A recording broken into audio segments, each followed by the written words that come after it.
Okay, in this lesson, we're going to focus on necklines with yokes. Now, in my pattern making part 2, there's a whole section on yokes. Yokes with stripes and so on. So check it out if you haven't seen it yet.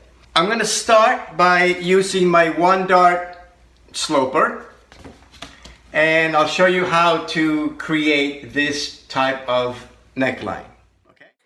Okay, I'm going to start by tracing my 1-dart sloper onto a piece of dotted paper. And I'm going to use my French curve or my hip curve to create my style line for my yoke. Make sure that the corner right there on the center front is a right angle, 90-degree angle. Now this sloper happens to have a 1 dart, but I don't need the dart there, so I'm just going to ignore that. And I'm going to separate the yoke from the rest of the body. I'm going to put a couple of notches on the yoke line, so when I separate the yoke and when I put it back together, it'll help me to reassemble all the parts properly. I'm going to create some slash lines in order to add fullness to the body. I'm going to slash and spread using the slash and spread technique. And before I separate these pieces and put some notches right there, again to help me put the pieces back together when it comes to adding the shirring and gathers to it. I'm going to separate and slash and spread. And so now we have the added fullness to the body. And now the top portion is kind of irregular. We have to smooth that out. And now it's just a matter of using my hip curve.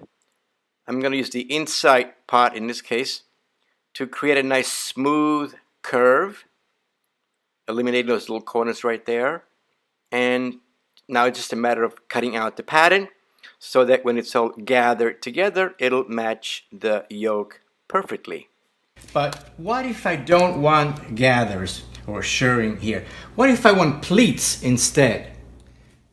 I'm going to place another piece of paper underneath like this, and I'm going to scotch tape the two pieces together,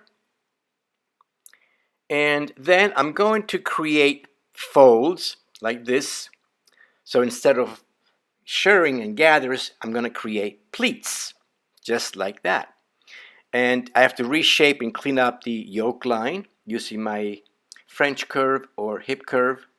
And with a marker or a pencil, you can just clean up that line right there.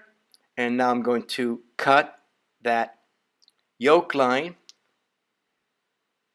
And the last thing I'm going to do is I'm going to mark with notches. I'm going to mark the pleats so that the seamstress knows that this pleat goes to this one, and this pleat goes to this one, and so on. And then it's just a matter of sewing the pleats together and sewing it to the yoke. Just like that. See? Ta-da! Welcome to Fashion Premier Academy. I will see you in class.